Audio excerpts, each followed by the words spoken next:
ये कहानी है एक ऐसे गांव की जहां एक समय में सुख शांति थी, लेकिन अब मौसम ने करवट बदली थी। गांव का नाम था सरसपुर, एक ऐसा गांव जो अपने आप में एक मिसाल था। हर घर के आगे तुलसी का पौधा, बच्चे मिट्टी में खेलते और सबसे खास गांव का बड़ा कुआं जो सभी की प्यास बुझाता था। लेकिन समय के साथ बारिश ने रुख मोड़ लिया। 5 महीने हो गए, एक बूंद पानी नहीं बरसी और गांव का वही प्यारा कुआं अब सूख चुका था। भाइयों और बहनों, ये बड़ी चिंता की बात है कि हमारे गांव का कुआं अब पानी नहीं दे रहा। और इसी बीच हरिया चाचा दावा कर रहे हैं कि वो कुआं उनका है। अब इसका फैसला पंचायत करेगी। हाँ मुखिया जी, मेरे दादा के दादा ने वो कुआं खुद खुदवाया था। मेरे पुरखों की जमीन थी और कुआं भी। अब भले ही सूखा है, लेकिन है तो मेरा। लेकिन हम सब जानते हैं, जब बात पेचीदा हो तब हमारी उम्मीद एक ही नाम से जुड़ी होती है, शिवा।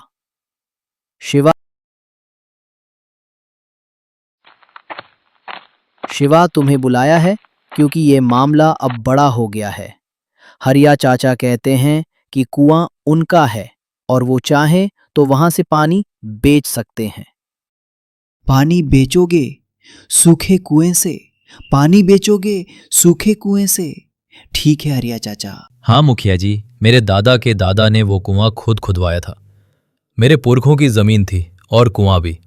अब भले ही सूखा है, लेकिन है तो मेरा। शिवा कुछ देर चुप रहा। उसके चेहरे पर गंभीरता थी, लेकिन उसकी आंखों में चल रहा था दिमाग का तूफान।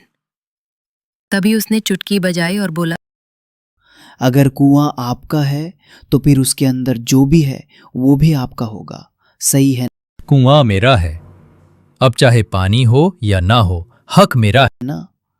तो फिर पंचायत का फैसला है, आज से कुएं के अंदर की सारी मिट्टी, काई, सांप बिच्छू और सूखापन भी आपका है।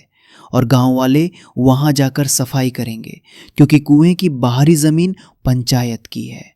नहीं, मुझे नहीं चाहिए ये सूखा कुआं। उसमें तो कुछ है ही नहीं। मैं तो ऐसे ही बोल रहा था। जिम्मेदारी से सब डरते हैं। पंचायत का फैसला साफ है, कुआं पूरे गांव का है। कोई भी उस पर अकेले हक नहीं जता सकता और शिवा को उसकी समझदारी के लिए इनाम दिया जाएगा। माफ कीजिए मुखिया जी और शिवा बेटा, अब समझ में आया कि समझदारी उम्र से नहीं, सोच से आती है। की है। इसलिए तो कहते हैं, जो सूखा है वो सिर्फ मिट्टी नहीं, सोच भी हो सकती है।